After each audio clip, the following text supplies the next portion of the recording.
Good evening friends, welcome to the UK trader zone. मैं लाया हूँ आपके लिए एक इंटरेस्टिंग डेटा और बड़ी मज़ेदार चीज़ कि एफआई इतनी सेलिंग क्यों कर रहा है, व्हाट इज़ द लॉजिक। और मैंने कुछ डेटा भी बनाया उसके पीछे। और कहीं ना कहीं एक मेगा बबल, एक टॉप इकनॉमिस्ट जो है डेविड रोजनबर्ग, वो इंडिया की इकनॉमी पे क्या प्रिडिक्ट कर रहे हैं। सिर्फ इंडिया की इकनॉमी पे नहीं कह सकते, यूएस इकनॉमीज पे भी क्या वो कर रहे हैं, प्रिडिक्ट कर रहे हैं, लेकिन ऑन द स्पेक्टिकुलर वे में, राइट। वहीं गोल्डमैन सैक्स दूसरी जो चीज़ है, वही गोल्डमैन सैक्स हम कॉशियस होने के लिए कह रहे हैं ऑन द इंडियन स्टॉक्स में, और डाउनग्रेड कर दिया है हमारी इकोनॉमी को। एंड अगर जो हम थोड़ा सा और आगे की तरफ चलते हैं, तो मैंने एक आप लोगों के लिए शीट बनाई है कि एफआई सेलिंग का डेटा 24 अक्टूबर 2024 तक, विद रीज़न, आउटफ्लो वे या इनफ्लो वे। तो उन सब पे मैं आपको इन डिटेल बताना चाहूँगा कि मार्केट रिसेशन की तरफ जा रहा है, जो हंगामा हो रखा है, या मार्केट हमें क्या व्यू देगा। तो चलिए स्टार्ट करेंगे। सबसे पहले कहाँ से स्टार्ट करेंगे हम सबसे पहले डेविड रोजनबर्ग से। तो डेविड रोजनबर्ग कह रहे हैं, टॉप इकोनॉमिस्ट रह चुके हैं और काफ़ी माइंडेड है, one of the great personality we have, not we have, US stock के बंदे हैं।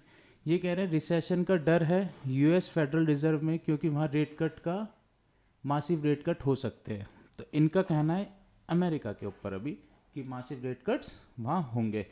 ऑन द कॉन्ट्ररी, अगर जो वहाँ होंगे तो हमारी इकनॉमी पे, तो हमारी इकनॉमी पे भी फ़र्क पड़ेगा ऑन द आईटी सेक्टर्स, कहीं ना कहीं वो उसको इम्पैक्ट करेगा। वहीं वो कहना चाह रहे हैं कि not prevent a message stock market in the future as there various other factors becoming catalyst. और डेप्रिसिएशन में की बात कर रहे हैं, जो कि हाई वैल्यू ऑफ स्टॉक्स हो चुके हैं, वैल्यूएशन वाइज कह रहे हैं। ये वैल्यूएशन वाइज में इंटू से क्या है, जिसका भाव होना था 200 वो मिल रहा है 400। तो इनका कहने का मतलब है जो हमारी रियल वैल्यूएशंस होती हैं, हमें उस पे अगर जो हम लोग आते हैं तो कहीं ना कहीं तब कुछ ना कुछ पॉजिटिव होता है। वहीं गोल्डमैन सैक्स कह रहे हैं कि डाउन ग्रेड कर रहे हैं और न्यूट्रल कर रहे हैं हमें ग्रोथ पे। तो इसके लिए मैंने डेटा आपके लिए क्रिएट किया है कि ये सब ऐसा क्यों कर रहे हैं, और मैं आपको अभी उस पर ही लेके चलूँगा कि ऐसा क्यों है। ठीक है, तो चलिए let's get to the main point. अब देखिए, मैंने एक शीट बनाई है एफआई का सेलिंग डेटा, 24 अक्टूबर तक का डेटा मुझे मिला था, लेकिन कहाँ से बनाई है, 2008 से। तो सबसे पहली बात करते हैं हम इस पे। देखिए ये निफ्टी का हमारा चार्ट है, क्लियर कट चार्ट आप लोगों को शो हो रहा होगा। मैंने कहीं ना कहीं जो मैं एनालिसिस में भी देता हूँ, तो मैंने आप लोगों को बताया था एक inverted head and shoulder pattern कहीं ना कहीं ये बना हुआ है, जो मैंने आप लोगों को उस दिन भी कहा था, राइट। तो इसके हिसाब से अगर जो हम देखें तो अभी भी टारगेट्स है डाउन साइड के लिए ही, राइट। तो डाउन साइड के लिए जब भी टारगेट्स होंगे तो हम कैसे चेक करते हैं इसका, अराउंड अराउंड यहाँ से यहाँ तक का।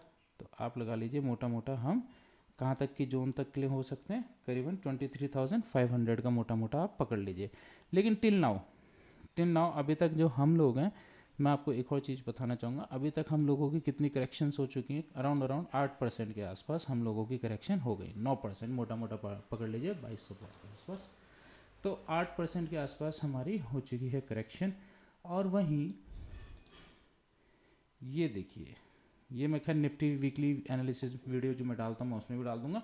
तो अभी तक हम लोग रुके हुए हैं इस जोन के पास, 24,000 कहीं ना कहीं एक साइकोलॉजिकल लेवल हमारा बनता है। तो अब चलते हैं मेन पॉइंट के लिए पास।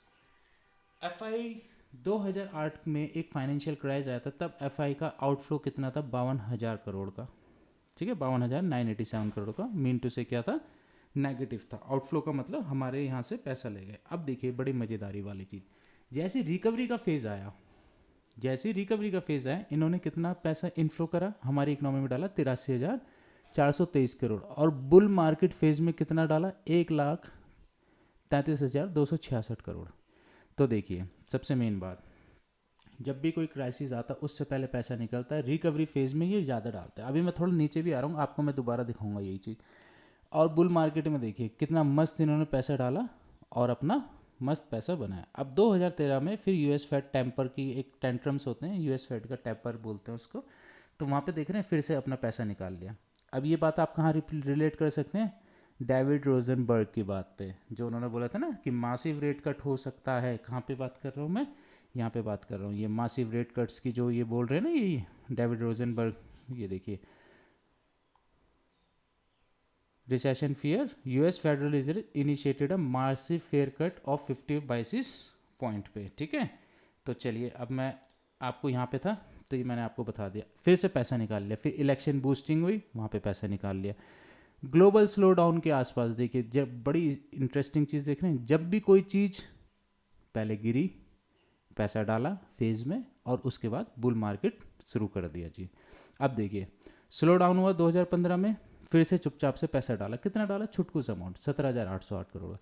जैसे स्ट्रॉन्ग इन्फ्लोज करना, स्ट्रॉन्ग इन्फ्लो मीन क्या कहना है कि जैसे ही इन्हें लगा कि अब दोबारा से रिकवरी होगी, तो क्या करा जी? और पैसा डाला। इस बार कितना डाला? 2,16,12 करोड़ का, ठीक है जी। फिर देखिए, कोविड में क्या करा, कितना पैसा निकाला? सिर्फ 61,973 करोड़ का। और वहीं पोस्ट पैनाडेमिक रैली से पहले, मिंटू से रिकवरी से पहले, फिर से कितना, सॉरी ये आउटफ्लो था यहाँ पे, पैनाडेमिक में तो इन्होंने निकाल लिया इतना। और जब पैनाडेमिक की रैली शुरू हुई तो उससे पहले क्या करा? 51,000 करोड़ का। मतलब इन्हें क्या था कि रिकवरी तो होगी, लेकिन पहले ही पैसा शांति से डाला। वहीं हम इंडियन जो बंदे हैं, सॉरी, हम लोग ना ऐसे टाइम में डरते हैं। तो चलिए देखते हैं इनका माइंडसेट, देखिए आप। फिर क्या करा? डाल दिया। फिर से क्या करा? जैसे ही रेट हाइक्स हुए और इन्फ्लेशन का कंसर्न आया तो देख रहे हैं कितना रुपए निकाल दिया अभी, 2,83 करोड़ का। अब 2023 में मिक्स सेंटिमेंट्स, मिक्स सेंटिमेंट्स का मतलब समझते हैं आप लोग? मोदी जी आएंगे, नहीं ये हो जाएगा, अच्छी ग्रोथ चल रही है लेकिन स्लो चल रही है, कोई फ़र्क नहीं, अपना थोड़ा थोड़ा पैसा डालते रहे। अब we are on the current scenario. अब आज की बात करते हैं। 2024 में आउटफ्लो अभी तक 98,000 करोड़ का हो चुका है, ठीक है। 98,000 करोड़ की इन लोगों ने अभी तक सेलिंग कर ली है। लेकिन लेकिन लेकिन और भी मैं फैक्टर्स नीचे लाया हूँ, प्लीज़ उस पर भी ध्यान देंगे। अभी डरेगा कोई नहीं, क्योंकि एक इन्वेस्टर ऐसे टाइम में अच्छे अच्छे स्टॉकों को ढूंढता है और वैल्यूएशन वाइज उनको खरीद के अपने पोर्टफोलियो में ऐड करता है। जैसे ये देख रहे हैं आप, 2008 में भागे, लेकिन 2009 में देख रहे हैं आप कितना पैसा डाला, 2010 में देख रहे हैं आप कितना पैसा डाला। तो इन्वेस्टर का way of thinking, stock market का वे ऑफ थिंकिंग थोड़ा सा अलग लेवल पे चलता है, ठीक है। अब 2024 में ऐसा क्या हो रहा है? पहले तो मैंने आपको बताया वैल्यूएशंस तो महंगे हो ही गए हमारे कहीं ना कहीं। दूसरी सबसे मेन बात जो थी, कंपनियों पे जितना भरोसा था उतना वो परफॉर्म भी नहीं कर पाई। जितनी की वैल्यू हो गई थी उस हिसाब से उनको परफॉर्म करना था, उस हिसाब के रिजल्ट्स उनको देने थे ऑन ग्राउंड, वो भी कहीं ना कहीं नहीं हुआ। तीसरी चीज, जो सोच रहे थे कि एफआई इंडिया में पैसा लगाता रहेगा, एफआईओ ने पैसा भले ही निकाला लेकिन इंडिया की इकोनॉमी उतनी नहीं गिरी, क्योंकि डीआईए यहाँ पे कहीं ना कहीं पैसा डाल रहा है। तो अब हमारे वो दिन चले गए कि जैसे यहाँ पे क्राइसिस आ गई, ये लोग रुपए निकाल लेंगे, अब हमारा मार्केट कैसे ऊपर जाएगा। तो अब वो दिन गए। डीआई के पास बहुत पैसा पड़ा हुआ है और वो कहीं ना कहीं बहुत इंटेलिजेंट वे में वो भी वेट कर रहे थे कि वैल्यू लग जाए, दोबारा से हम करेंगे। हाँ, मैं ये मान सकता हूँ कहीं ना कहीं थोड़ा सा रिकवरी में थोड़ा टाइम लगेगा, लेकिन जब भी कोई ऐसी चीज़ करेक्शंस आती हैं उसके बाद गजब की बात ये होती है कि एक नए लेवल के लिए या एक नए ऑल टाइम हाई के लिए हम लोग कहीं ना कहीं जाते हैं, ठीक है।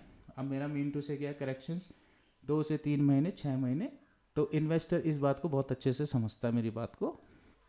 अब मैं आपके लिए अगला जो मैं बात कर रहा था, अभी आप खुद देखिए 98,000 करोड़ की सेलिंग करने के बाद भी हम लोग इतना नहीं गिरे हैं। जहाँ मैंने यहाँ पे रेशोज़ निकाले थे परसेंटेज, वहीं यहाँ पे हम 37% गिरे हुए थे 2008 में। वहीं यहाँ मैंने जब 2017 के आसपास ये रेशो निकाले थे तो तब भी हम 30% के राउंड गिरे थे। और अभी आपको जो मैंने चार्ट पे दिखाया वो कहाँ है? अभी भी हम 7-8% के पास ही हैं, मोटा मोटा लगा लीजिए। अब मैं लेके आया उसके बाद कि market cap to GDP ratio India का क्या चल रहा है। अब market cap to GDP ratio मैं आपको इन शॉर्ट में समझाता हूँ। जो भारत का बाजार आज है, क्या उसके against GDP, gross domestic product, क्या चल रहा है? क्या दोनों में ऐसा तो नहीं कि कंजम्पशन ज़्यादा है या प्रोडक्शन ज़्यादा है? ठीक है, तो उसे बोलते हैं सकल घरेलू उत्पाद, जीडीपी का मतलब। ठीक है, जो मार्केट कैप आज है, जितना पैसा हमारे मार्केट में आज है, क्या सकल घरेलू उत्पाद उसके बराबर है या नहीं है। तो देखिए गजब की बात, होप आप लोग कुछ नया भी लर्न करेंगे इस वीडियो में। तो देखिए करंटली ये चल रहा है कहाँ पे, 140.20% पे। 22 मई 2024 का मुझे डेटा निकाला था मैंने, कहाँ से, गूगल से मैंने किया। ऑल टाइम हाई जो हमारा 2007 में लगा था 149.4% का लगा था, और जो सबसे लो लगा था कहाँ लगा था, दिसंबर 2001 में 23% का लगा था। ठीक है जी। अब यहाँ पे गजब की बात देखिए, market cap all time high के पास है हमारा, market cap to GDP ratio Nifty का ऑल टाइम हाई के पास है। जो मैं आपको वीडियो रिकॉर्ड कर रहा हूँ 140.2% के आसपास थे हम।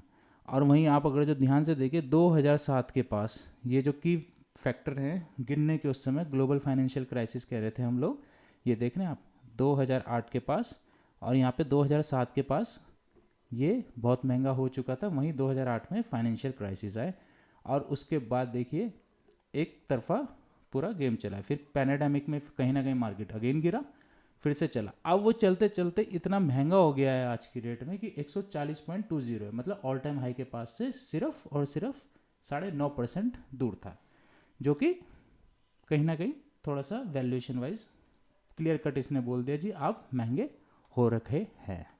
चलिए अब मैं आपको लाना चाहूँगा, किसी भी देश को चलने के लिए उसके बैंक सबसे ज़्यादा पैसा कमा के देते हैं। किसी भी देश की बात कर ले, चाहे इंडिया की चाहे अमेरिका की। वहीं मैं गया, मैंने कहा अमेरिका में क्या चल रहा है ऐसा, तो एक डेटा होता है एनएफपी जिसे बोलते हैं, ठीक है, नॉन फंड पेरोल होता है वो कहीं ना कहीं ये स्टैट्स बताता है कि हमारे यहाँ एम्प्लॉयमेंट रेशोज़ क्या चल रहे हैं, इन्फ्लेशन रेशोज़ क्या चल रहे हैं। तो ये चीज़ रिलेटेड है बैंक से। तो मैं बैंकिंग के जब उसमें गया तो मैंने क्या देखा कि यूएस के बैंक लॉस में चल रहे हैं अभी भी। आप देखिए कैसे 2018 में ये कहाँ थे, जीरो से नीचे थे इनके यहाँ, जो भी इन्वेस्ट कर रहे थे उसमें जीरो के नीचे चल रहे थे कि हाँ जी हमारे बैंक अच्छा कर रहे हैं, हमारे लॉसेस कम है। आज 2023 के आसपास मिनटू से क्लोजिंग के बाद 2024 का ये 600 बिलियन डॉलर के माइनस में चल रहे हैं। तो उसके पीछे कुछ लॉजिक्स ढूंढे मैंने, तो ये ब्यूरो ऑफ लेबर स्टैट्स से मैंने निकाली हुई है ये चीज़ें। तो देखिए सबसे पहले तो इन्हें लॉसेस कहाँ हुए, लॉसेस हुए बॉन्ड्स में, क्योंकि कोई भी बैंक है खरीदता है बेचता है, स्टॉक मार्केट में पैसा लगाता है और अपने खर्चे वर्चे सब निकालता है, ठीक है, क्योंकि उनको भी तो पैसा कमाना है। ऐसा थोड़े ना कि आपको पूरे साल का बैठा के इंटरेस्ट देंगे, उन्हें भी तो कहीं से कमाना है। तो ये पाया गया कि भैया जो इन्होंने बॉन्ड के पोर्टफोलियो बनाए थे ना, वो हो गए महंगे, और महंगे होने के कारण क्या हुआ, हो गया जी बॉन्ड में लॉस। अच्छा जी ठीक है। फिर दूसरा फैक्टर था decline real estate. Decline real estate का मतलब क्या है, अगर जो आज ज़मीन का भाव 1 लाख है तो समय के साथ उसको क्या होना था, बढ़ना था। लेकिन रियल इस्टेट की मांग ना होने के कारण, मांग ना होने के कारण मतलब क्या कहना चाह रहा हूँ मैं, लोगों में खरीदने की क्षमता कम हो गई। तो उन्होंने कहा भैया जब खरीदने की क्षमता ही कम हो गई तो डिमांड ऑटोमेटिक कम हो गई रियल इस्टेट्स की भी, ठीक है। तो इस कारण से उनके भी बैंक, यूएस के बैंक अभी भी लॉस में हैं, ठीक है जी।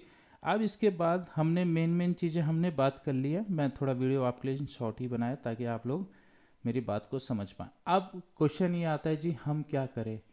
मैं आपको सीधा सीधा अभी भी बोल रहा हूँ, if you are a investor, if you are a opportunity maker और सर्चर, मतलब जो अवसरों आपदाओं में अवसर ढूंढता है, अगर जो आप वो हैं तो आप स्टॉक मार्केट के लिए बिल्कुल फिट बंदे हैं, क्योंकि अभी आपदा जरूर है लेकिन अवसर भी आएगा इसके अंदर। तो डरिए मत, डीआई हमारे साथ है। मैंने आपको पूरा डेटा एक एक चीज़ को पूरा ओपन करके दिखाया है, चाहे वो गोल्डमैन सैक्स हैं, चाहे हमारे डेविड रोजनबर्ग हैं जो कि बोल रहे हैं, और ये पूरा मैंने आपको जीडीपी रेशूज़ और एफआई की सेलिंग करा। अगर जो मज़ा आ रहा हो मेरी वीडियो में तो शेयर कीजिए, लाइक कीजिए और कमेंट करना मत भूलिएगा, ठीक है। तो याद रखिए, hit the like button and keep sharing the channel. Thank you guys.